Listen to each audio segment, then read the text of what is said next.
Does he have it? Medeiros is going to get it. They're going to toss it. They haven't got it. He's on the outside line though, going into the fastest corner on the circuit. Surely this can't work. Dominic Ligner has got a sensational run outside line now though for the heavy braking zone. Around the outside goes the Audi R8. Look how much Miller's caught back into play. Exactly, Miller's still start trouble. He's not on second and change. All of a sudden Miller's back in play. Can Barry do it? Big Barry's going to do it. Big Barry!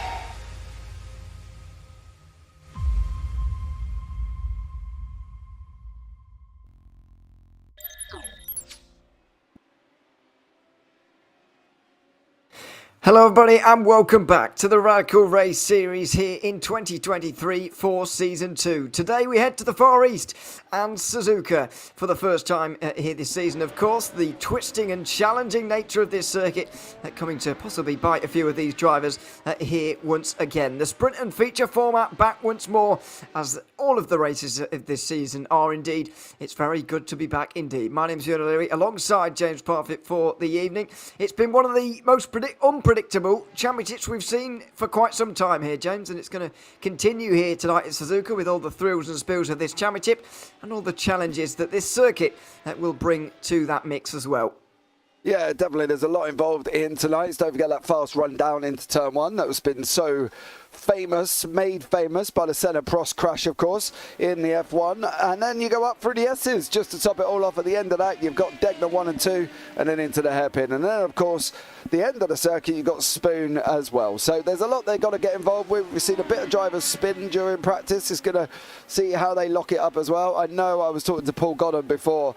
I said, how are you getting on, Paul? He said, I'm not doing very well. My setup that I had that was comfortable in the practice is not working on track today. So I don't know if that's due to track temps or not, but Paul Godden is struggling here this evening. Well, we'll have to see how it all pans out. In terms of the championship standings, it's Simon Edwards who's now in the lead with just 5 points over Paul Crabb. He gained most of those, in fact all of those, and a little bit more during the last round at Daytona. Mike Bouston's third. He dropped his last round from Daytona, but moved up to third. Had John McCutcheon, who's 20 points behind. Paul LeMay, a few more points back with Luke Maxwell, who's got one of the biggest totals of points so far, but is a little bit further down. Then it's Dan Webster, Paul Clark, Sergio De La Cruz and Robert Woodward rounding out the top 10. George Gonzaga is 11th out of Seth Brown, with Paul Godden 13th. Wayne Palmer and Darrell Taylor find themselves inside the top 15. Phil Glover down in 16th out of David Beasley. Then it's Phil Justin, Michael LeMay and Patrick Charlton inside the top 20. Jamie Bird 21st. Martina Ward just behind him. Then it is Colin Wynn. Dave Kirkman 24th out of Andy Hugill. James Child all the way down 26th despite some good performances. Gary Tall 27th out of Graham Brown. David Rolliston, Damien G inside the top 30. Ben Underdown with a couple of points next to his name. And a few drivers at the bottom there with no points next to their name just as of yet. But still 5 rounds remaining here and still plenty of time left. But it's one of the closest championships we've seen for quite some time. And you can't even write Maxwell off, to be honest. He's 6th at the moment. 32 points off the championship lead. But just anything can happen in these races here. And I don't really want to write any of them off at this stage. Yeah, I don't think that it's fair. I don't think it's fair to write them off. You know, you've got anyone in the top 5 can take this championship easily. And I think, to be fair, even when we look at the championship table, look back to down in 6th on 189, Dan Webster on 185, they're still in with a shot. It's so open this year. You know, Edwards, what we thought was going to be a terrible season, because obviously he didn't like the car, he wasn't getting on with it, he didn't even want to change over, and he's now sitting in first place. So it's so open that anyone can win this, and we've seen incidents with Maxwell, we've seen incidents with McHutchinson, we've seen incidents with Crabb, Bousson, Edwards, Paul LeMay. Paul, of course, famously on pole at Sebring, and then just literally didn't go anywhere off the line either. You know, there's so much that can happen in these last 5 races that I wouldn't want to be sitting there going, so-and-so's going to win, so-and-so's going to win, because I'd be wrong every single day of the week probably, because it's just so unpredictable at the moment. But the sprint and feature format has got a lot to do with it and brought a lot to this series this season. It has brought a lot to the table here. It's worth noting actually that 5 of the top 8 in the point standings used a drop round during last week at Daytona. John McCutcheon, Dan Webster and Paul Clark were all absent. so weren't able to score any points, obviously, when they're not here. Other than that, we have Mike Bousson and Paul LeMay both taking drop rounds during Daytona. Now, part of the reason for that will likely be the mess we saw at the start of race 2, which I just wonder whether that will affect anyone going into today. It's a very different set of circumstances. We're not, getting going from quite serious level of banking this time, but we are running down in towards a turn 1 that has seen drama in the past. It's not easy to get through there. I just wonder whether that will add a bit of caution to these guys as they make their way through lap 1 here in these respective races because of what happened last week. It's quite a peculiar corner, race 1, turn 1, because you go into it at such fast pace and then you've got to get on the brakes and try and slow down for the second part. The banking at Daytona caused havoc, and there was still discussion whether or not it should have been a rolling start. We agreed we think it should have been a rolling start because of the nature of where it was. We saw a lot of them, as soon as they hit the gas, the rear end went down, and that was it. They were fishtailing off and causing all sorts of problems. But turn 1 here is such a long run that they're going to go into that. If somebody gets a terrible start, it could be 2-3 wide easily. And the problem with that is when you try and go down into a very fast-paced corner, 2 or 3 wide, it's not going to work. They're just not going to be able to have that space to be able to do it. And I think they've got to be careful because of the nature of purely that turn. Once they file around there, the S's, you can go round 2 wide as long as you're respectful to each other. You're going to come into Dunlop. That's going to be a little bit more precarious for the person on the outside due to the fact that if he hits the curb, he's going round. There's a lot of other challenges, but that turn 1 is probably going to be the main one right at the beginning. It will be a big one. Of course, Sector 1 as well, just as a general, is very, very tricky here. Up through the S-curves, Dunlop curve and the Degner curves as well. It's all very difficult, and then you get onto the more wide open expanses towards Spoon Curve, which is not a straight, but it's a big flat out section that will be used as one. And then the run from Spoon Curve towards the Casio Triangle at the end is a big straight section, along with 130R involved there as well. It's a circuit of 2 halves a little bit, but everybody always talks about the downforce and the car handling you need around here, and not so much about the straight line speed. And I wonder what kind of setup these drivers have gone for. I know what setup Simon Edwards has gone for. He'll be difficult to pass on the straights. But what about everyone else? Are they going for the comfort through the corners, the S-curves, or are they going for that overtaking opportunity that you'll get in the second half of the lap? Well, it's such a 50-50 mix of what you've got here, because you have got some long straights down the front stretch, of course, down through past the finishing line. Then you go into the twisty section. Then you've got to run from Spoon down the back straight, as we say, round 130R. You've got from the hairpin, which they aptly named 200R, the hairpin round 200R down into Spoon. So there's a lot of opportunity to gain speed and gain places. So we know Edwards is probably going to go for a no wing or 1 wing or whatever. He can probably set it as low as possible at.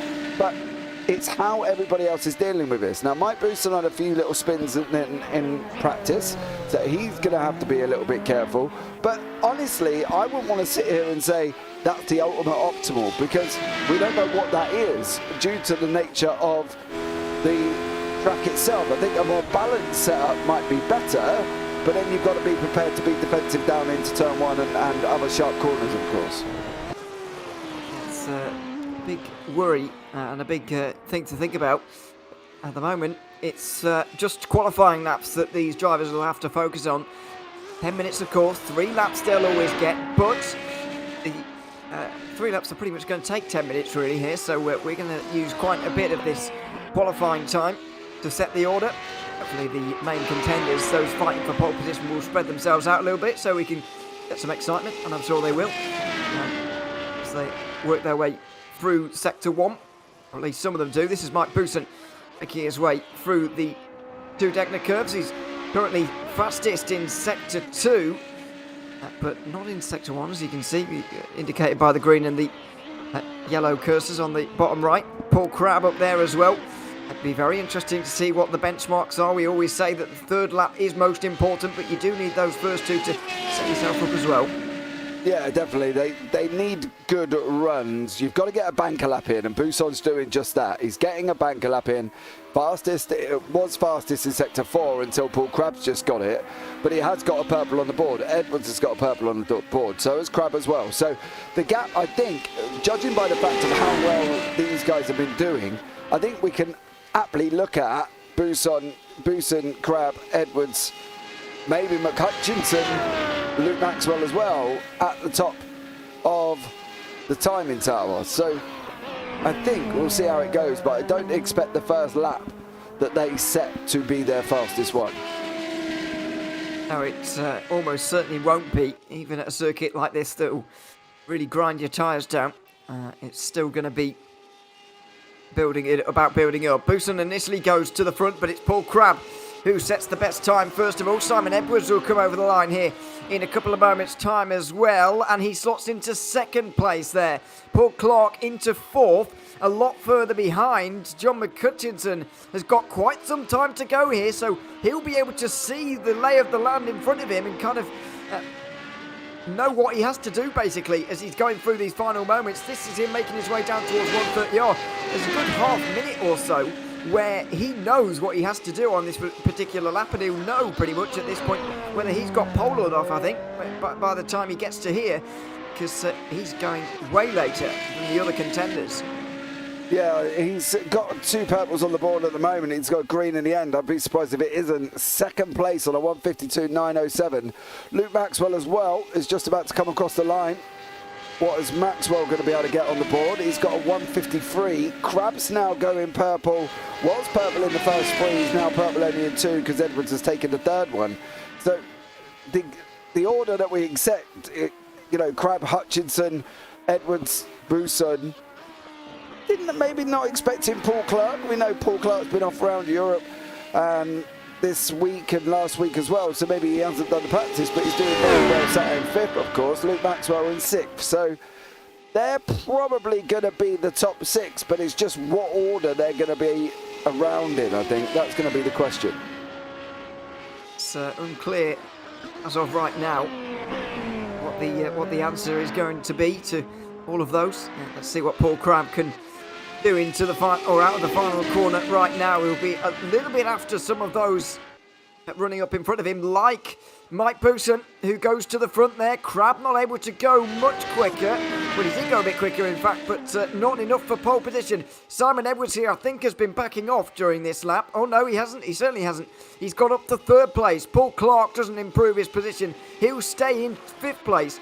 Luke Maxwell seems to have backed off here. I'm not sure whether he has or not, but he's seemingly taking quite some time to get to the line right now. And John McHutchinson was going well in the first two sectors, but clearly that has resulted in not so good through the middle two as he makes his way towards the line now for the penultimate time. Yeah, I think regarding Maxwell there, I think Maxwell was just late coming out the pits, to be honest. I don't think he was late behind everybody else. I think he's just late coming out the pits. He's going to want to hug that wall, McHutchinson, and see what he does as he goes over the line. He's going to go up into first place. What about Luke Maxwell?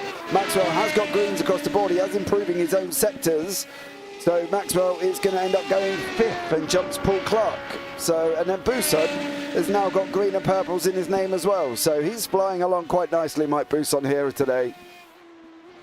Well, this is a very exciting session now. Only a few moments remaining of it, and Mike Buson knows what he has to do. He not only has to beat the time of John McHutchinson there, but he has to beat it comfortably as well, because if he wants to hold on to pole, he knows that he'll need that little bit of breathing space to fall back on in the final moments of this session. He'll be helpless watching a little bit later on, and that's only if he can improve here on this final lap time. Usually you do see an improvement right at the end, but it's not always the case. Didn't quite grab the apex at the first part of the Casio triangle there. His exit wasn't bad, and he'll run up towards the line with the shortest route to the checkered flag. Oh. He'll go over the line, and it will be pole position for now. What about those behind? John McHutchinson, I think, is going to be the only one to get anywhere near here. Paul Crabb can't improve from third place.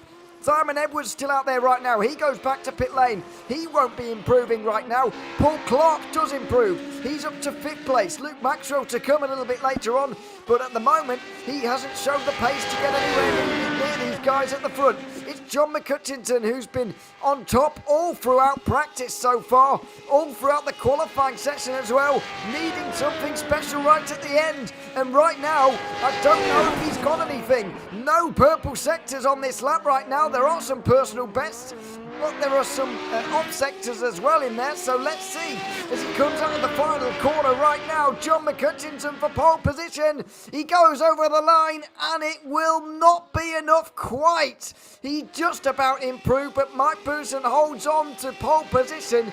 Luke Maxwell will come over the line. It will only be fifth for him. It will be Bousson on pole by a very small margin indeed. Yeah, Bousson took pole position on 152.845. Godden's going to come across the line. Jumps up into 12th place. Of course, Sim Stickers, the sponsors, one of the sponsors here. All sponsor logos, descriptions are down and links in the description below, so you can go and check them out. Much love to, of course, HP Automotive, Paul Godden at Sim Stickers, and Paul Clark at iLounge Racing, of course, all sponsoring this amazing league this season here. And Phil Glover goes across the line in 15th place. So, top 6, as we said, maybe with the surprise that Clark's got in instead of LeMay. I thought LeMay might have had an opportunity there, but clearly Paul LeMay didn't quite get there this time around. But he's not a million miles away. He's only 8 tenths off, which, you know, in terms is minor, really, in conjunction. But it's still a lot of places he's got to try and deal with here as well. The grid will be coming up very shortly. But overall, I think it's going to be an interesting race with them top 5. I think it's not too much of a surprise, really, the top 7, because we've very much seen an 8 for the championship starting to occur here, really. Dan Webster being another one of them, of course, but not here for the second week in a row. It will be Mike Bousson on pole, though, ahead of John McCutcheon, and Paul Crabb will line up alongside Simon Edwards, and just inside half a second was Luke Maxwell in 5th place. Paul Clark joining him on row 3. Paul LeMay in 7th, not that far in front of Steph Brown, who's put in a good qualifying position, and so has Martina Ward and Wayne Palmer inside the top 10. There's a little bit more of a gap to outside the top 10, headed by Michael LeMay and Paul Godden on row 6. David Beasley and Phil Jocelyn just behind them, with Phil Glover and Jamie Bird rounding out the 16 drivers who will be taking to the grid here. It's going to be an interesting first race, and first port of call really is to see who can quite get off the line, well and not well, because that has very much been a story of this season so far. People going nowhere, people having fantastic starts. Dan Webster's been very good at it, but as I mentioned, once again, not here for the second week in a row. Well, 7 laps now on the board, and the final 5 rounds of the Radical Race Series very much upon us. We will go green in Suzuka. It's not a good start from Bousson. Oh, it's a terrible start in the background for Michael LeMay, who goes straight into Paul Godden. Bousson gets a good launch in the end, and it's big into the wall as well for David Beasley. I think that was possibly, maybe Phil Jocelyn actually, as he goes off in towards turn number 1. A really chaotic start for the second race in a row, but at least the top 10 or so have got themselves sorted out. Yeah, Godden and LeMay were involved in the incident at the beginning. Phil Jocelyn went directly right, which was very bizarre here, but currently at the moment we've got Paul Crabb sitting in 4th place. He jumps Luke Maxwell. Edwards' rear end does not look comfortable at the moment as these guys are pressurising him. He has slid around a little bit, so it's going to be interesting to see how this one looms here with Simon Edwards currently sitting in. Oh, Crabb's round! Crabb, big moment. Paul Crabb, 2nd place in the championship, goes around down at Degner 2, and it looked like that was a solo incident to me. I don't think there was any contact. No, I don't think he did. I think he just got in the gas too much coming around at Degner 1, and around he went on Degner 2. He looked like he hit the curb, and then unfortunately just throttled the car and went round, and it's not ideal for him at the moment. But Seth Brown is fighting with Paul LeMay. Of course, we see Michael LeMay there. I'm not quite sure what happened at the start, but it just looks like he throttled up too much, spun the rear end round, and away he went. But Michael's out in front, 4 tenths over John McCutcheon. Edwards 3rd, Maxwell 4th, Clark 5th, LeMay 6th, and then we get into the Brown, Ward, Palmer, Bird battle. Top 2 right now looking very, very strong. Mike Bousson and John McCutcheon getting away from the rest. Down in towards the Casio Triangle for the first time in this race. 7 laps in the sprint race at Suzuka. And it's Mike Bousson who currently leads the way. John McCutcheon in the slipstream though. It's this this the first indication of how this battle is going to go? Is it going to be McCutcheon struggling in the slipstream with Bousson out front? Well, it doesn't quite look like it. McCutcheon pretty close towards turn 1, but no move made. Yeah, he just couldn't get close enough to make that move there. Neither could Luke Maxwell over Simon Edwards. Edwards isn't really making an impression last time out, 155.94. Of course, Bousson and McCutcheon in the 154s. Jamie Bird sitting down in 9th currently at the moment. His biggest gainer so far, up 7 places. Grab down 10, LeMay down 3, Godden 3, Jocelyn's in the pits, down 2, and looks like out of this race. Looks like he's got a lot of repairs going on as well. So we might see Phil Jocelyn later, but we'll see what happens here as well. But it is Jamie Bird and Martina Ward fighting it out. Round Dunlop with Paul Clark further ahead, of course. Paul doing Paul things, defending well from Paul LeMay, but back up front is still Bousson and McCutcheon. Here's another two breaking away there, Simon Edwards and Luke Maxwell, of course, championship rivals last season and a couple of seasons before that as well, when Maxwell came out on top between the two of them. At the moment, though, it's about Edwards and Bousson. They came into today only 8 points apart in the championship standings, and it's getting to that point in the season where we start to think about these things a little bit more. I know I talk about these things from about round 2, but it's been very exciting so far this season. Edwards has been really consistently strong once again, especially in the last 3, 4, maybe 5 weeks. He got off to a shaky start to the season. He's right back into form now, but as things stand, he would be losing points to Bousson. However, he would be gaining some on Paul Crabb, which of course most championship rivals are right now. Yeah, of course, Crabb down in 13th. Oh, Hutchinson runs in hard. He runs in deep into Cassio Triangle. That's going to lose him space to Bousson, bringing him into contact with Edwards now. He's got Maxwell pressurising him as well. Seth Brown down in 7th, Ward behind him and Bird behind that. That looks like that's getting nice and close. As Jamie Bird is now looking up to go and jump Martina Ward down into turn 1. Martina Ward has gone defensive. Bird's going on the right side. Whoa! Jocelyn trying to come out of the pits. Nearly caused drama. But he kind of sat there waiting. There wasn't really anywhere he could have gone on that one. So fair play to Phil Jocelyn there for coming out. At least he sat there waiting and didn't just pull out. But I'm not quite sure which would have been easier. But there we go. And now Paul Clark and Paul LeMay, the two Pauls having in a battle as they go up that run out into Dunlop Curve. To interrupt the battles did Jocelyn there. He just could have done that at the very pit exit rather than out on the circuit, but thankfully Martina Ward was looking where she was going instead of straight to the rider beside her, which was the battle going on at the time, and everyone was able to avoid quite a large accident as it would have been at the time.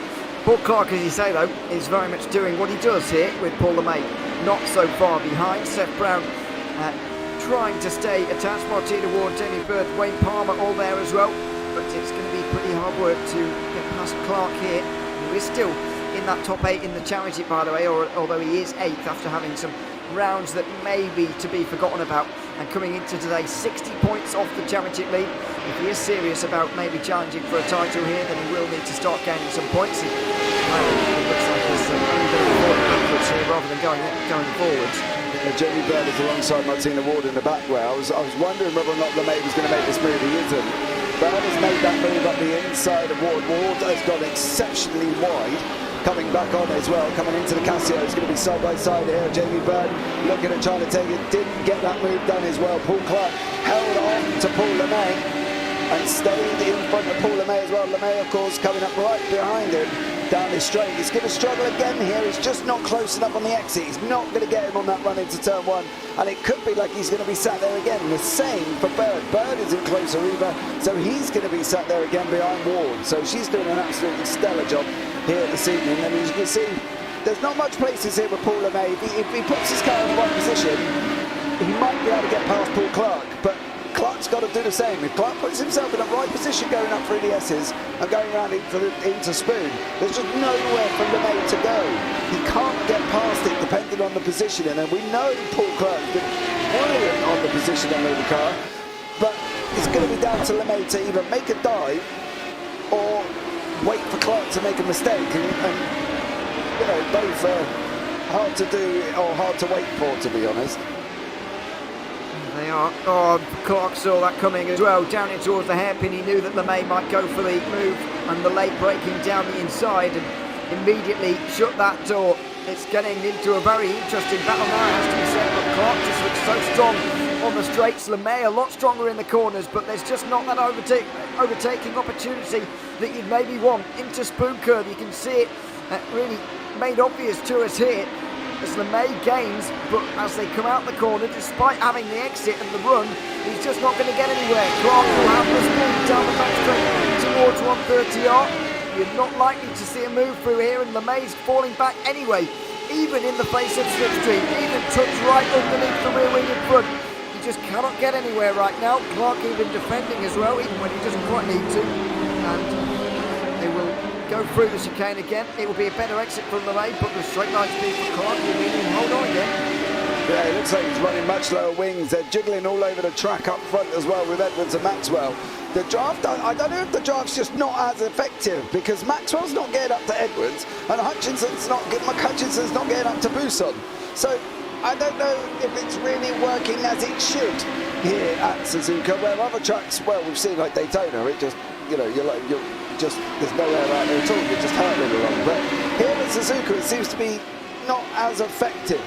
And now you can see Clark has now got a little bit of a train behind him with LeMay, Brown, Ward, Palmer all joining in as well. So that's going to be a nice little tidy six-way. LeMay's looking at going up the inside of Dunlop. Clark's going to try and squeeze him against the grass. Oh, through Degner 1 they go, into Degner 2, and it's still Paul Clark. It will be, and he'll defend into the hairpin here as well. Watch him take the tight line of the way in here. If he feels under threat, he will not. In fact, he's confident, in fact, that LeMay won't dive down the inside, but I wouldn't have been so sure, to be quite honest, sat at the wheel of Paul Clark's leading car right now, or at least leading his battle, I should say, at 4th, 5th place. To be honest, in these groups, I just think that the driver with the lowest wings has found themselves up front, because look at Simon Edwards. We always know that he's running low wings almost anywhere he goes. Mike Buson, from what we saw earlier on, seemed to be running a little bit lower than McHutchison as well, although they are quite comparable to them. So I just think it's a bit of confidence that we're seeing this right now. You can't forget as well that Suzuka is one of those circuits that's a little bit more difficult to overtake because of the flowing nature of the corners, the narrow nature of the circuit as well, so you've got to factor that in as well. Yeah, but there's a... Oh, Bird has just dived. Ward. Jamie Bird had just had enough. He was like, no, I'm coming through, Miss Ward, and I'm on my way. So there, Martina Ward has just lost a position to Jamie Bird, and if she's not careful, she may lose one to Wayne Palmer here. I don't know if Palmer's going to be able to get in. There's Krabs on the back as well. Krabs moved back up into 11, but again, he's not making gains. We can go forward and watch Buson and McHutchinson, but they're just not swapping or making moves at all. Maxwell's the same behind Edwards. He's closer to Edwards, but he just can't get past. I don't know if it is the slim nature of the circuit, because it does allow you to run too wide. Yeah, Dunlop you can, not so much through the Degner 1 and 2. Hairpin you can gan, round the long run down into Spoon, round Spoon. You know, there's a lot of opportunities for that, and they just can't. I don't understand why. They just can't seem to get close enough to each other. Not at the moment. We're still in front of Maxwell here by quite some distance. Well, I say quite some distance, it's enough at least to hold on in this particular situation, but we're already coming up towards the penultimate lap, and I just wonder how desperate they're going to be up here as well. You can't forget that in the sprint race, the amount of points on the table here are limited relatively. McHutchison looking to gain an extra 3, Maxwell only an extra 2. Is that really enough? The drivers to really warrant going for this right at the very end? Well, McHutchison maybe starting to wrap this up. He had a look going into 130R there. He'll have another one down in towards the chicane. Outside line, Buson forced to defend, and the first battles do now commence between the two of them. Out of the final corner, McHutchison not really with the run he wanted, but he'll have the slipstream, and he'll know that there's not much time remaining. One last lap here at Suzuka in the sprint race. Buson knows exactly what he's got to do here. He'll defend the inside line at turn 1 and 2. McHutchison might go for it anyway. He won't. He'll have to wait for later on this last lap. Yeah, he didn't make the move either, neither did Edwards, and I've got a funny feeling LeMay couldn't. Brown, oh, where's he gone? Seth Brown, almost, I thought was going to have a go at LeMay there as well, but now it's becoming a bit of a front four. They've still got this little cushion of about 9 tenths back to Simon Edwards on the bottom there. You see Edwards just coming through the top end of your screen with Maxwell right behind him as these guys running around Dunlop down through Degner. And they're still as they are. Now there's only really one final opportunity for Mark Hutchinson to make that move. He's got to get the run out of Spoon. He's got to be able to get the car stopped, round Spoon he goes and on the gas, because otherwise it's going to be tough into Casio if Busan positions his car in the right place. So it's all or nothing now for Mark Hutchinson. Does he go for it? Does he not? Does he settle for the points? Who knows? It's not long for us to find out now. Important for race 2, by the way. Paul Crabb has made his way up to 10th place as Wayne Palmer has had to go down to the pit lane for whatever reason. I think that may have been contact a little bit further down. Through Spoon Curve, though, it was not a good run for John McHutchison at all. Got a wiggle through the middle of the corner. He was backing off even on the back straight here, not even using the slipstream for whatever reason. And Bootson now surely should be able to take this one. Edwards with even a little bit of straight line speed and slipstream to help him in his defence of third position, with Luke Maxwell just behind. But into the final couple of corners comes Mike Bootson, and he will take a win here in Suzuka. Fantastic drive from him to hold up McHutchinson. It's Bootson here in race 1. McHutchinson, Edwards and Maxwell all come over the line within 2 seconds, and Paul Clark rounds out the top 5 after another great defence. How he hung on to that. Paul Clark there as well. Jamie Bird did not get Brown. Brown kept hold of the position there as well. Paul Clark absolutely stellar job defending. But that's Bouson's first victory, isn't it? It's first victory for a while, certainly. Yeah, because he didn't get one last year, did he? Last season. It's been quite some time. I did look on the stats, and it says he's had wins there before, although I haven't seen them, or I don't remember them. But my memory's not very good anyway. But I've got no idea. We'll ask him at the end of the broadcast. Hopefully he'll come to chat to us. But it's a great win for him, because as I mentioned, came into today 8 points behind Simon Edwards. He will move now to only 3 points behind with that win. I'm sitting here racking my brains at the moment. I cannot think of at one point Mike Bousson took a victory. Oh, it's possible for neither of us to remember it or have been here for it. So we haven't seen every race in the history of this championship. No, but I mean, like, over the last 2 seasons, he didn't get one last year because Watkins was his best opportunity. He put it into the barrier, and he hasn't got one this year. And iRace is telling me he hasn't got one this year. So that's in 2 seasons. Isn't that Bouson's first victory? Yeah, as I said, for a couple of seasons, for a little while, that is his first win yet. It's been quite some time since he took a race win, but finally he has been able to do it. I mean, it doesn't seem to have affected him too much, to be quite honest. I mean, he's still right up there in the championship, as I mentioned, and he's been putting in the good performances. So in terms of that side of things, it hasn't mattered too much, but he'll be very pleased with that. Mike Bousson takes the win just ahead of John McHutchison and Simon Edwards. Luke Maxwell all involved in that one as well, in that top 4. Paul Clark holding off everybody else for a top 5 ahead of Paul LeMay. Seth Brown 7th with Jamie Bird, Martina Ward and Paul Crabb inside the top 10. Phil Glover 11th. Good climb through the order for him. David Beasley 12th with Paul Godden. Wayne Palmer finishing over a minute back after an incident on the penultimate lap. Phil Jocelyn finished 1 lap down after his early smack into the wall. And Michael LeMay also finishing laps down after that race. Yeah, now it's time for the reverse grid. It is, yeah. LeMay has come out and apologised to Paul Godden, basically, after his dreadful start. It's quite interesting. The funniest thing is, as well, is you can tell how friendly and relaxed. Good evening, Phil, by the way, and Mr. Paddy, good evening to you. How relaxed it is as well, because Phil just went, yeah, no problem. These things happen. We've all been there. Now, I've been there plenty of times in this car, spinning up the rear wheels and making myself look a little bit silly off the start line when I go and crash it into somebody. So, you know, if Michael LeMay can do it, then I don't feel so bad. No, it's very easy to do, as we saw 1 week ago, but that's, I mean, especially worrying now for some of the drivers, I'd imagine, because that's 2 races in a row where we have seen chaos on the start. 3 drivers involved this time. Admittedly, it was more at race 2 last time, but, you know, reverse grid now, and normally that's where we see even more chaos. So let's see what this opening lap's got for us as well.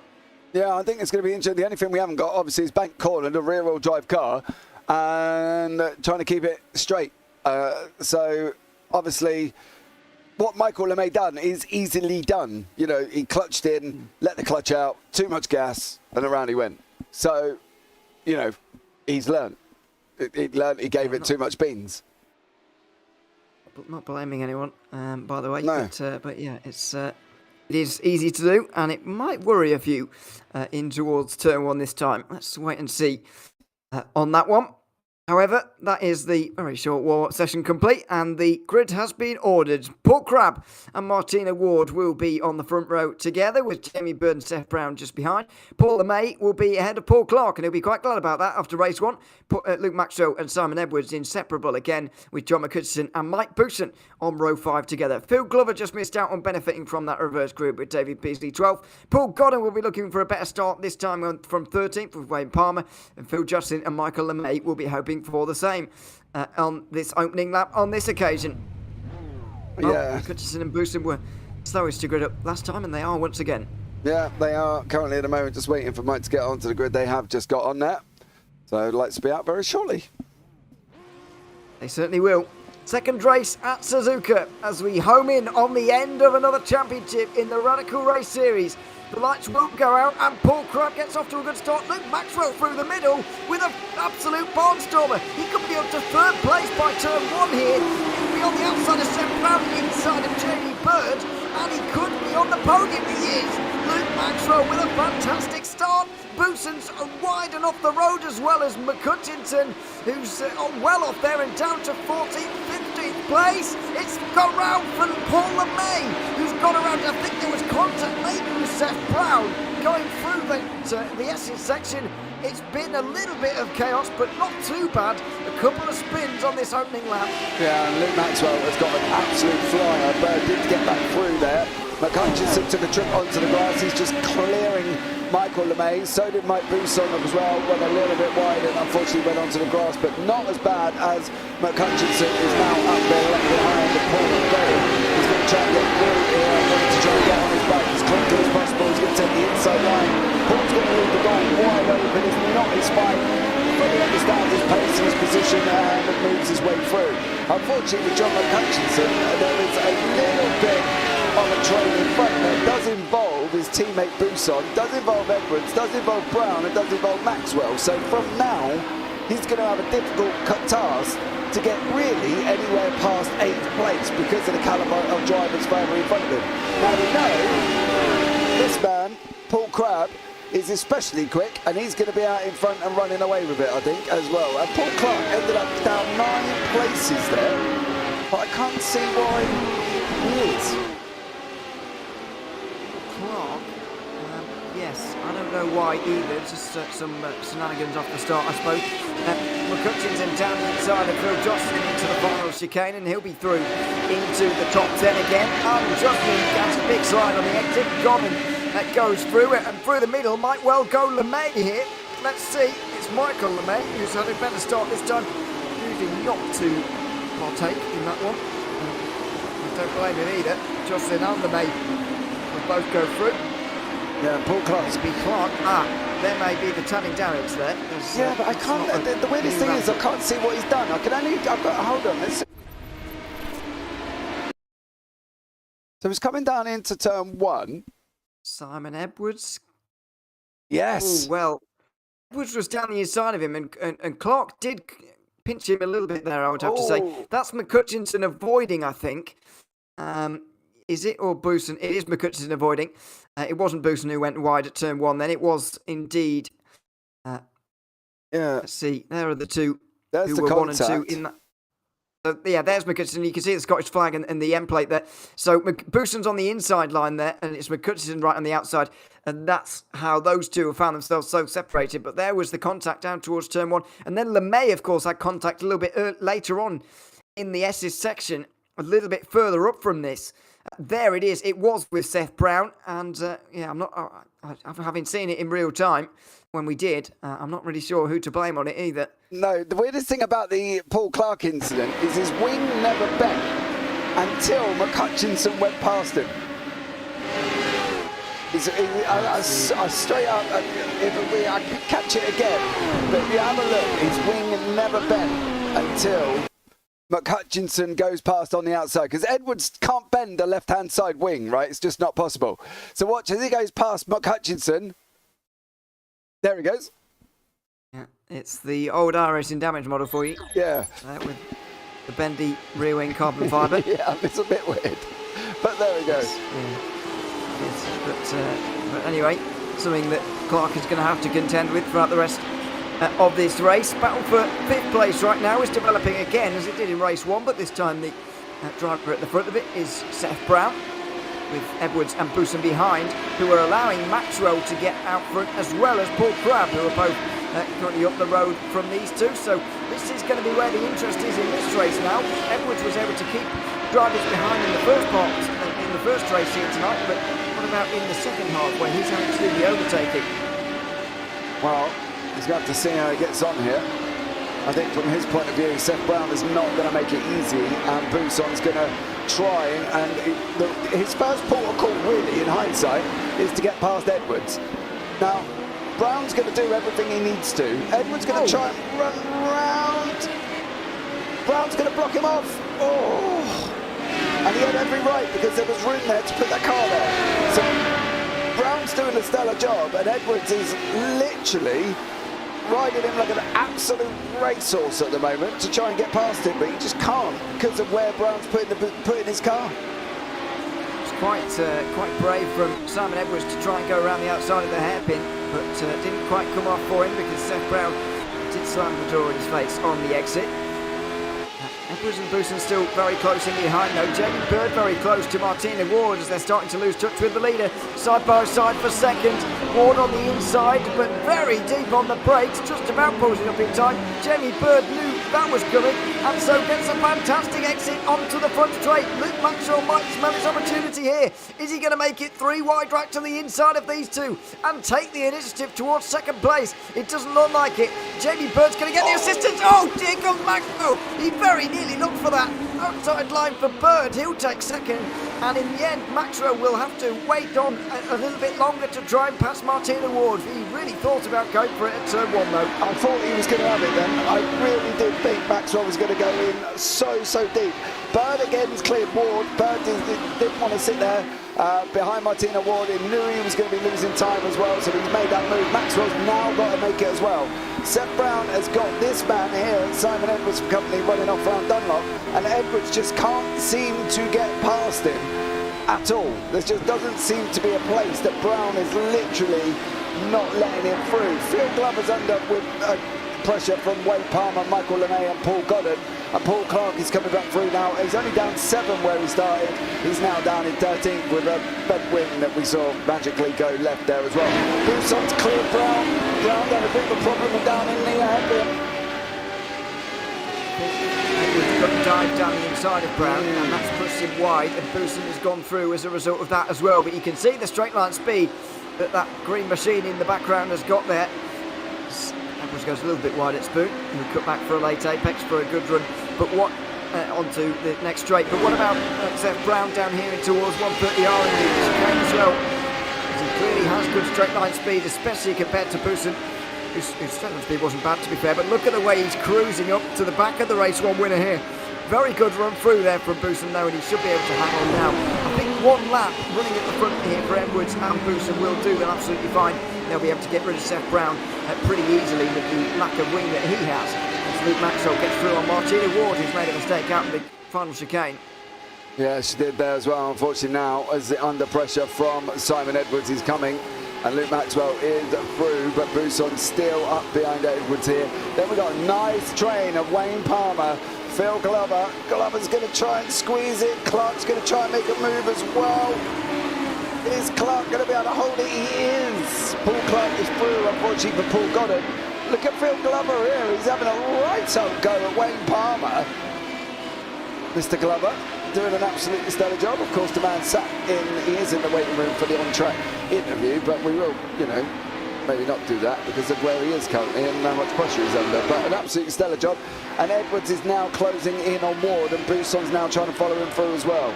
So Michael LeMay just past Phil Glover. I think Phil's gone off. Oh no, he has. Oh, Clark as well. Yeah, Paul Clark and LeMay's off. Michael LeMay off and down at the Degners. So it's all been going on here. Already, LeMay back to pit lane. Oh dear. Well, there's definitely some previous to that shot there. And Glover, oh my goodness me. Phil Glover has been sent like a spinning top, as you just saw that. Goodness me, that was quite sickening. Now, this is through the S's section. Oh dear. Off in the background as well. What's been going on in this group? This is crazy. Yeah, so he obviously gets caught here by Michael LeMay coming in through Dunlop. So he's had a slide. He's had a slide and caught it, and then he's on the grass and he's still not quite in control. So that's where he hits LeMay. Glover's still not in control. Clark is flying towards them, and Phil Glover's going to spin straight into the path of... Oh, goodness, do we want to see this? Phil Glover sent for a ride. It's a great camera angle, but be aware that if you got vertigo or anything, I do apologise. Yeah, so absolutely. All kind of and that's how LeMay ended off down at the Degners, and Phil Glover's trying to get it back as well without escaping to the pit lane, just for a few extra points I think you'd get from that as well. But it was all very dramatic. It just shows the drama that this circuit can produce. Yeah, and even right the way down the order, you know, they're right obviously at the back end here as well. They were, so even then they were still fighting tooth and nail. You know, Cramp's looking like he's pretty much got this sewn up here, but Paul LeMay is now coming on to the back of Paul Godden. Paul down 7 as well. He obviously had that spin at the beginning with Seth Brown. So he's trying to make his way back through. He's got to get on his bike a little bit here. His brothers were in the pits. Martina Ward has had an incident. Oh. That's how she's dropped down so many places here, because Edwards, Wilson, Brown and Hutchinson were all very close behind a moment ago. But now not so much. That's too late on the brakes. And she has to go through the alternative chicane and goes over the gravel as well to make sure she doesn't come on track at a really awkward angle. So that was quite forward thinking, to be fair, but it will lose her 4 places, I think it did, in the end there. And that is a shame to see. Luke Maxwell, though, very close behind Jamie Bird. As you say, I think the race win's gone at this stage for anybody not named Paul Crabb, but Maxwell's got an opportunity to limit the damage and gain some points on others behind him. Down the inside he'll go into the final chicane, and that was a nice move. Yeah, don't sit all he sent it out the inside. Job done. LeMay has cleared Godden. Hutchinson is now trying to get up. Well, obviously Brown is going to struggle here because we know what pace Brown's got on that car going down the straight. He's just sat in the middle of the track, kind of, you know, not really defending, not really attacking. But McHutchinson just can't get near him going down into turn 1. It seems that Seth Brown is literally on a zero wing because his top line is incredible over the cars around him, but he just can't seem to hang on into the corners here, which is a shame really. But then again, with the less wing he's running, the more obviously downforce emittance he's going to have on him. So it's always going to be a problem for Seth Brown to hold on to anybody. He made a brave gamble. He put on Logan. We can clearly see he's done that. But as the race has more matured, he's struggled really to try and keep that car on track. Around the outside from McHutchinson as well. It's a nice pass indeed, but just showing the difficulties that Brown is having through the corners. And I think Ward and Brown are going to have a good battle actually there. Martina Ward and Seth Brown. But they seem pretty evenly matched over the course of a lap. It's just Brown's straight line speed, and Martina Ward will probably have him in the corners. So it'll be an interesting one to watch. David Beasley at the moment holding on to a top 10, but Paul LeMay would very much like that position right now. And unfortunately, LeMay's chances of maybe getting up there in the title fight may be slipping away with this result here as he goes further and further behind in the point standings.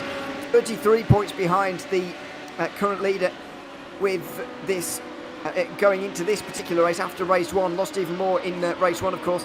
And unfortunately, getting caught up in the start incidents at race 2, not ideal for him either.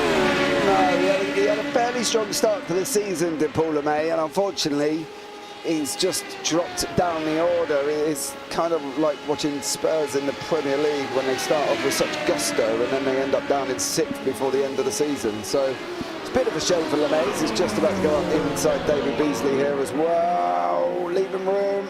Oh. Beasley got his elbows out there and made sure that Paul LeMay was not coming through. And Paul Godwin's trying to go for it as well. So Godwin's having a good old go from down in 12th place here currently at the moment over Paul LeMay, but just not making it through. Now Paul Crabb has just run away with it here. The next sort of battle that could materialise is Maxwell, Bird, Edwards, Buson, but I don't think these guys are going to get close. Is whether or not Buson's going to be able to put Edwards under pressure coming into the last 4 laps, of course. I think there very much could be battles here in the coming laps here before the very end. It's just a case of from where and from who. I think Maxwell might be all right in terms of getting second place, but would Jamie Bird be able to hold on to a podium? It's just an unknown, really, because Bird hasn't been at all the races so far this season. While he has been strong when he has been here, it's a little bit of an unknown. Yeah, it's weird with Bird, because there's some races where he seems amazingly strong, but doesn't seem to get the points. It's consistency, I suppose, would be the word for Jamie Bird, I think. It just isn't quite consistent. I don't think his position in the standings matches his race pace at times. He's only been at 2 of the rounds so far out of the 7, so he's never going to be anywhere near in the championship standings. He's averaged 40 points a round in the couple that he's done. That included 2 podiums at Road America, and also included, it's worth noting, I should say, that 65 points is the maximum you can get from one round. So to have, around 2/3 of that means that he is running up inside the top third, which in a field like this would put him inside the top 5 or so, for example. So that's a mathematical way of working out a sport not based on mathematics, but anyway, as all sport isn't, of course. But yes, it's one of those things, and he could very much hold on, although he will have a job in his hands. Paul Godwin very close to David Beasley here, and Beasley has been going through it a little bit in the last couple of laps, and being overtaken by Paul LeMay. Be down towards turn 1. Godwin won't be able to make the move there. No, Paul Godwin's going to have to hang on for another minute here. Simon Edwards starting he's only got 4 tenths in front. He's got 4 tenths behind and 4 tenths in front here with Jamie Bird and Mike Buson. So it's now really what Edwards is going to be able to do, and if Buson can do anything about it. The problem is it's this man who has slowly caught them up and is now going to, was possibly looking like putting them under pressure until he landed into the hairpin, of course. Yeah, it's the commentator's curse in full swing. Yeah, thanks for that. Sorry to John McCutcheon there, who's just off the back a little bit right now.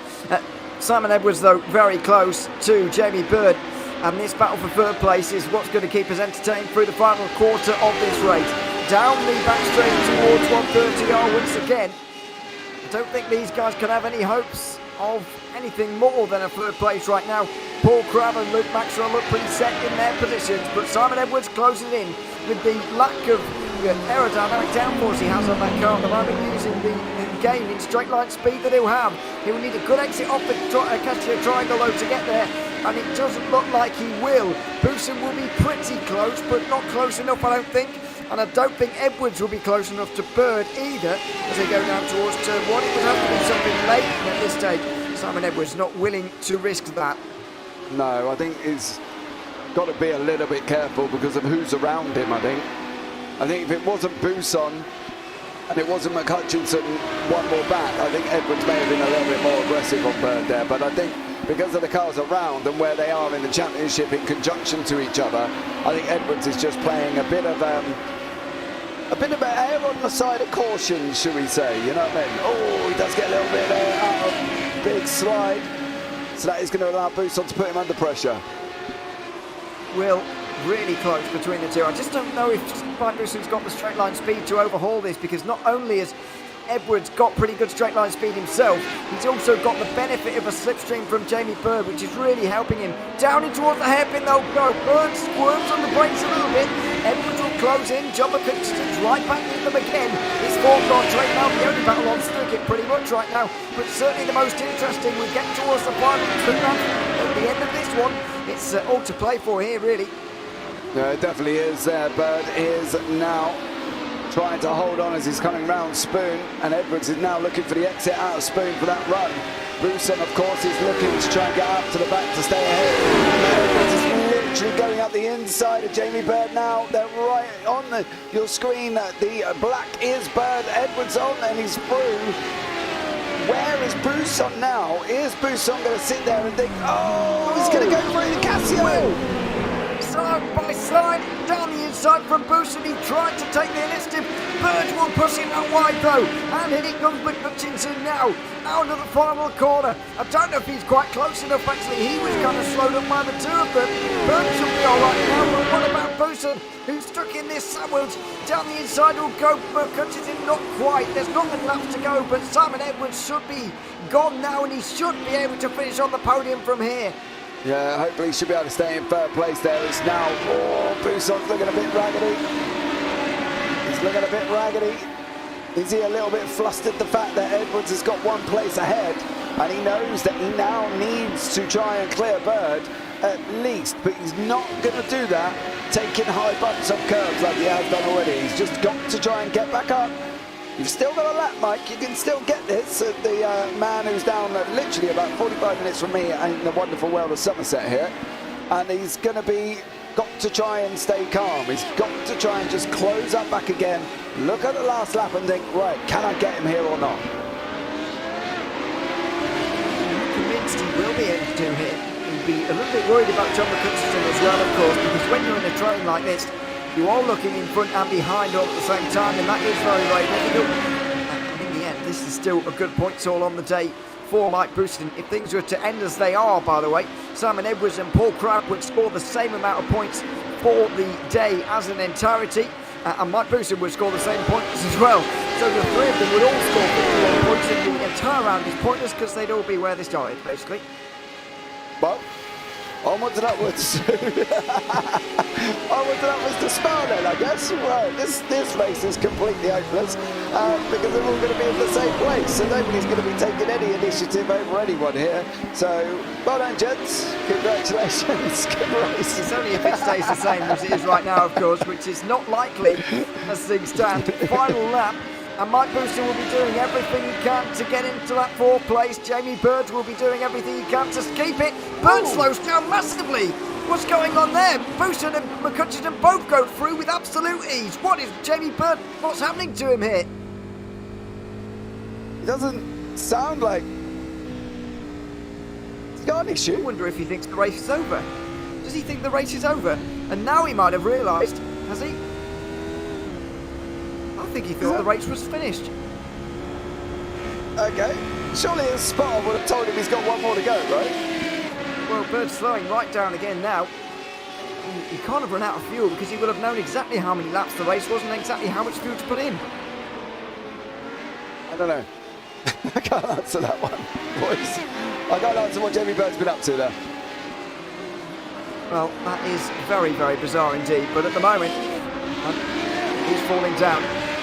Seventh place and continuing to drop further back. This means that the battle for fourth place is between Mike Buson and John McCutcheon. As of right now, Mike Buson would score the most amount of points of anybody in this round so far. Well, I say so far, it's about to be over here in a few moments' time. John McCutcheon just behind right now, looking to get up there as well. Around the final couple of corners, they will go. And Paul Crabb will go as well. He started this race on the first position after finishing down in 10th in race one. It wasn't ideal for him, but he's recovered more than satisfactorily. That's not a word. But he's done well in this second race. And Paul Crabb will win race two at Suzuka by a comfortable margin. Luke Maxwell will be second. Simon Edwards will be third with no battles to the line. There will be one for fourth though. It's side by side over the line between Buson and McCutcheon. In the end, Buson will get there and he'll score just a couple more points than those around him in the championship. Yeah, I think Maxwell backed off there. McCutcheon backed off. He probably could have run him, but I think he just backed off and allowed Boost on there. Here comes the other guys behind him. Jamie Bird. That was a strange one. I'm not going to lie. He's down in ninth place in the end with David Beasley's going to be coming across. Bird's actually goes in the pits. He finishes ninth. Yeah, does finish ninth. So yeah, let me see if I can find out what happened to Jamie Bird there. You carry on for a minute. We'll bring you up the finishing results. Slow down on the front straight, really. Yeah, Just seemed to slow down on the front straight. Really bizarre. Yeah, a bit weird there. Let me go on a bit of an investigation as we bring you up the results here as well. Seemed to surprise Boutsen and McCutcheon as well, but we'll get to that in a moment. Paul Crabb wins the race, though, just ahead of Luke Maxwell. Simon Edwards 7 seconds back, with Mike Boutsen and McCutcheon having that battle to the line. Martina Wolp was on her own in 6th place at the end. Wayne Palmer 7th, to Seth Brown. Jamie Birdie, who eventually finished 9th, to Paul LeMay. David Beasley, last driver on the lead lap, with Phil Glover 1 lap down. Paul Godden finishing 3 down, with Michael LeMay, Paul Clark and Phil Justin all 8 laps down at the end of that one, which is rather bizarre. I'm not sure what happened to them all on lap 4. Oh, yes, I am. I remember now. It was a big smash at Dunlop Curve that may have taken all of them out on that lap 4 that just did not go well for any of them really in that one. But strange ending to that race. Yeah, from Bert's point of view, it was. I'm trying to get hold of him and find out what happened there as well. Obviously, we saw that incident between Glover, LeMay and Clark. The little bit of a seasick moment as Glover went up into the air. I don't know if you want to pull Phil in now and have a quick chat with him as he is sat there waiting in the booth. We will just have, while that's going on, we'll have a quick look at his incident. So we'll let his incident play while he's coming in for a chat. So there we go. Just to rub it in even further. Welcome to the booth, Phil. Good to have you here once again. Tell us a little bit about race 2 and what happened in that incident here that we're just seeing. Do you know what? I can't actually remember, but I'm pretty sure I caused everybody else to crash. I mean, how was Suzuka for you overall, Phil? It's one of those circuits that's just so difficult to get right when you're on your own. But there were some good battles out there before that, especially in race 2. Yeah. I think it was going okay for me at one point, but then it just sort of all fell apart. So I'm back to my usual place at the back. Oh, it's not too bad for you, Phil. What about next week? We're going to Spa with a little bit more runoff, a little bit easier, a little bit more recognisable circuit. How are you feeling about that one? Well, don't hold your breath, guys. It's a nice track, but it's one that I've never been very good at, I'm afraid. So who knows? Maybe I can turn it around. Exactly. Who knows? Phil, is there anyone you'd like to give a shout out to before we let you go? Well, I haven't, as I can't remember what happened, I can't tell you who I've caused problems to, but whoever it was, I apologise. How was it in your motion sim? It was all right. I've got my full harness on, and it's attached to the back wall, so I'm compressed, sufficiently compressed. Oh, okay. The thing that worries me about that, Phil, is pulling your back wall down. To be honest. Yeah, exactly. I don't break that hard, though, to be fair. Oh yeah, let's hope not anyway, because that could be nasty. But anyway, Phil, thanks very much for chatting to us, and we'll see you next week. You're welcome. Speak to you next week. Cheers, guys. Thanks very much. Phil Glover there with a disappointing end to that race, unfortunately. With a very pleasing finish to race 2 was Paul Crabb, who joins us now. Paul, welcome to the booth. Good to have you here. And a good point haul for you in the end here, despite some of the carnage in race 1. Let's go back to that first of all. What happened down at Degner 2 on that opening lap? That was all my own fault. I just overcooked the entry and just slewed around and spun it, but stayed up the wall. So once I got it back round, I was okay. There's no damage, so it's just a matter of trying to catch up and trying to get into 10th. Yes, very important to get into 10th as it turned out. How did you approach the second race, knowing that leading out of turn 1 is a very good place to be in, and someone with your pace starting in first place should be able to do that in a reverse grid race? What was your mindset going into that second one after the disappointment of the first race?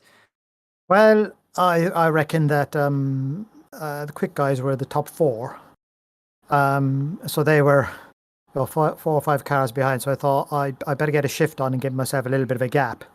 But I actually took it semi-steady for the first few laps because I didn't want to screw up again.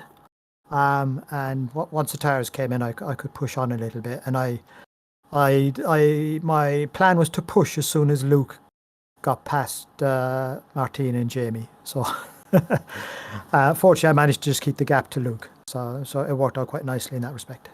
You mentioned the other four, and adding you into that, we've certainly got a top five in the championship that certainly seem to be battling this one out. Although you guys did all so well this week that you've actually made almost no difference to the championship at all. Any of you, to be quite honest, I can tell you, I think you're going to be the same amount of points behind Simon as you were at the start of the day. I think Mike might be a couple of points closer to you all, but other than that, it's pretty much unchanged. How are you feeling about the final third of the season? Oh, I'm looking forward to it. It's great when there's more than one or two in contention. It definitely adds a bit of interest for everyone. So yeah, I'm really looking forward to it. Not least for us, we're very much looking forward to it as well. Is there anyone you'd like to give a shout out to before we let you go? Yeah, I'd like to sincere apologies to Wayne Palmer. I cleaned him out at the chicane. I clipped his back right. Unintentional, but still, I should have been more careful. I was just a bit too keen to try and get past him. So big apologies to Wayne.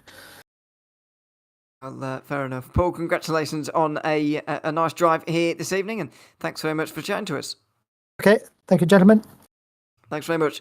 Paul Crabb there, race winner in race 2, just ahead of Luke Maxwell, who will join us now as well. Luke, welcome to the booth as well. Good to have you here. Second place in this one, just a case of fighting your way through during race 2. But how was the overtaking around Suzuka, which is not traditionally an easy circuit? Yeah, it was tough. I think I managed to get a really good start in the feature there, and that put me in good stead. I did go a bit wide in turn 2, but managed to slot in and think, right, let's just settle down now and get the tyres up to temperature. I think, was it Jamie and Martina were having a bit of a battle in front of me, so I thought, let's just sit tight for a minute. And there was a gap building behind, so I thought, we're all right for a little while. Let's get the tyres up to temperature. And then it was a case of, I think Martina ran wide at the last turn and managed to pass her there, and then it was a case of trying to get back up onto Jamie's tail, and that was good. It was tough, but I was really struggling with setups today and practice. I couldn't dial it in at all. Couldn't get, I was a good 7/10 off of the pace, which I was really struggling with. And then right at the last minute, I made a tweak to the camber, the caster, sorry, and it just clicked, and I thought, oh blimey, I finally dialed it in. Thank God. It's bizarre how these small changes can make a very big difference. In terms of the championship, Luke, you're around 30 points away. As I said to Paul, the championship situation really hasn't changed too much, to be honest, because everyone did so well. You're around 30 points behind at this stage with 4 rounds to go. Is that a gap you think you'll be able to close? No, I'm away, unfortunately, for the last 2 rounds, and with the way the start of the season's gone, I'm not in it, unfortunately. Oh, fair enough. Yeah. Yeah, so just got was it next 2 weeks, I think, and then that's me till next season. But I'll push on and see how we go, and you never know, they might fix the SR10 at some point. So, oh wow, we'll see. Yeah, we'll see about that. Before we let you go, is there anyone you'd like to give a shout out to? Just all the guys that racing today. It's good, clean racing for the most part. Everyone's giving each other enough space and so on. It's when people do make mistakes, and I did one in race 2 and sent it on Jamie a bit, and these things happen, and it's all fine, right? So everyone's racing well and racing cleanly. It's good. It was certainly a good weekend or good round to watch. Luke, congratulations on second place in race 2 especially, and thanks very much for chatting to us. Cheers guys, yeah, all the best. Thanks very much. Luke Maxwell there, second place in race 2. Let's bring in Simon Edwards, who retains his championship lead here this evening at Suzuka. Simon, welcome to the move as well. Good to have you here. Third place in both of the races, if my memory serves me, in this one here tonight. How are you finding Suzuka out there? Oh, I love Suzuka, and I was channeling my inner Alonso to keep getting the thirds. But I didn't quite have the pace. I did actually have a qualifying lap in me, but I just screwed it up on the last lap. I didn't quite have the top two's pace, Mike and John. But I enjoy racing around here. I didn't particularly enjoy hot lapping and setting the car up. But once we were racing, actually, I forgot about all that and was actually having a good time. And that second race was corking, wasn't it? I think for trying to get past the me's, the low downforces. It was entertaining. To be fair, Sam, I was going to ask you about that, about downforce and what you went for, because traditionally you've had the lowest downforce of almost anyone, and I think maybe you would agree that that's how you won the second race at Watkins Glen, for example, and all these kind of things. What kind of setup did you go for in downforce, and with hindsight now, what turned out to be the best choice? I think I had roughly around the right choice. I only had about an hour and 3/4 practice before this practice session, so I just went for something safe. So I went for a medium downforce. So my wing, out of 38, I'd got 22. So it's sort of a mid drag, mid downforce set. But I went for a very soft suspension so that I could ride some of the key curbs, say in the Degners, and at Spoon I could ride the outside curb. So it was just a compromise setup, and but good enough, as you saw, consistent. I just didn't quite have that top pace. Not quite, although you're still up there with a couple of podiums. Is there anyone you'd like to give a shout out to before we let you go? In the second race, who exploded next to me in the second corner? I'll give them a shout out. I can't remember. I cannot remember who it was at all. Yeah, no, they just sort of. Paul Clark? No, it might have been. It literally, we were just going through together. There was nothing. I was right on the curb, and then all I saw is his car pinging sideways next to me. So I cannot remember at all. Yeah, so If it was the second race, it so was I'll give a Clark. shout out to him. Yeah, Paul Clark. There we are. Okay. Simon, congratulations on a couple of podiums here tonight, and thanks for chatting to us once again. Yeah, thank you, guys. Thanks very much. Simon Edwards there with another couple of podiums and retaining his championship lead. We have still one remaining, I believe. We haven't had a chat to Mike Bousson yet, have we? I don't believe so. No. So let's have a chat to Mike here, shall we, before we end off for the evening. Mike, welcome to the booth. Good to have you here. A race one victory here for you tonight. We were wondering, though, when was the last time you were able to win this series, if at all? And it's... Probably back 1976. I don't know. It was a long time ago. Exactly. To be fair, I was predicted. I thought myself, I really wanted a second, to be fair, but thought while I was there, better take it. I knew you had. Well, I thought you had won it before at least, but I didn't quite know when. I think it was an SR. I think it was an SR10 was the last one. Right. Okay. So, well, it was a good one. Tell us a little bit about that in race one in terms of holding off John, because from our side, it looked like he never really even made an attempt until the penultimate lap, going on to the last lap.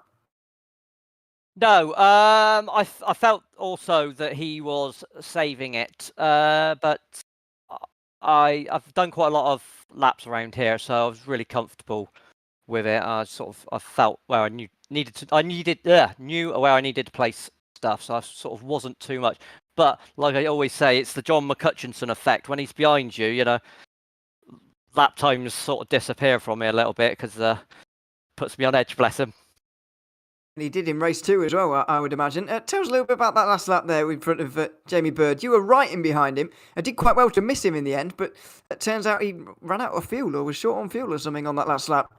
Yeah, I sort of obviously went to try and go through, I think, at the same time as Simon was going through on him, or whatever lap it was. And I was a bit generous with the room, and I thought, let it go. And then all of a sudden, obviously, I was drafting in, and then it came to an almighty stop, and I was amazed that I didn't take him out, or take us both out, sort of thing. So I did think to myself, I thought he's finished the lap early. But I did. But I'll take the place. Absolutely. That was my theory as well, by the way. But there we are. Turns out to be a fuel issue. Is there anyone you'd like to give a shout out to, Mike, before we let you go? I'll let you chaps have it this week. I think it's going to be a good watch back, so I'm looking forward to that. So shout out to you guys.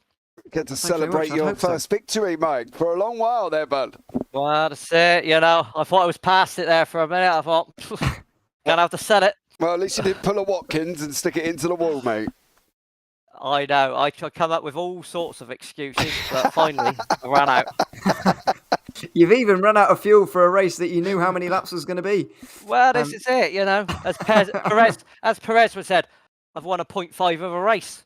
I'm on a high. Well, if you add them all together, you've technically won one before. So That's what Jamie Bird just said in the Discord as well before. He chickened out. He deleted the message. He put, I pulled a Mike Bousson on fuel, and then he quickly deleted it. I was like, I saw that, Jamie. I saw that. Yeah. I'll have a chat with him. Bless him. Thanks very much, Mike, for chatting to us, and we'll hopefully see you next week. Yeah, catch you soon, guys. Thanks very much, Mike Bousson, there, race 1 winner, and up there in race 2, very much so as well. But good to speak to Mike, and definitely his first win on JPB. We can definitely agree on that. First win for quite some time, and nobody quite seems to know when. But I don't remember it, and I've been covering this series for nearly a year now, so or maybe it's been more. Don't know. But yes, it's been great to see him back on the top step for the first time in quite some time. But another fantastic round. Great in terms of entertainment, but in terms of changing the championship, we've not really seen anything here. The top 5 all scored within 5 points of each other. So really nothing has changed, but it's really unfortunate actually, the news that Luke Maxwell won't be here for the final 2 rounds, which means it's I suppose it is mathematically possible for him to win the title, but exceedingly unlikely. Yeah, the weirdest thing is, as you say, this race kind of didn't really do anything in terms of the championship.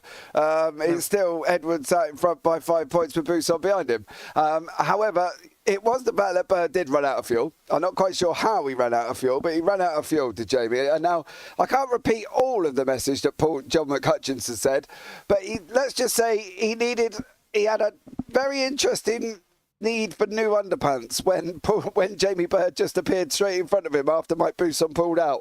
So that was an interesting conversation. And of course, Bird did say, I pulled a Mike Bousson there and run out of fuel. So again, it's an interesting one. I'm not quite sure how he ran out of fuel, considering he knows the laps before we start. So there we go. Well, this is my argument, but we had this discussion back at Fuji either last season or the one before when Mike Bousson was leading and surely going to take a win, but eventually, as he would put it, found an excuse not to, as he just said there. But very pleased for him that he was able to get there, and maybe now that he's got the one, maybe there'll be all sorts coming along at once, and he might well need them in the final 4 rounds because the Radical Race Series will be coming to its conclusion. Next week, we'll be heading back to Europe and to Spa for the first time since week 2 in this series, for one of only 4 rounds on the European continent. It's the iconic Spa-Francorchamps. Make sure you join us in 1 week time here on the JPB YouTube channel. But for now, from me, Ewan O'Leary, alongside James Parfitt here this evening, thanks very much for watching, and we'll see you next week at Spa.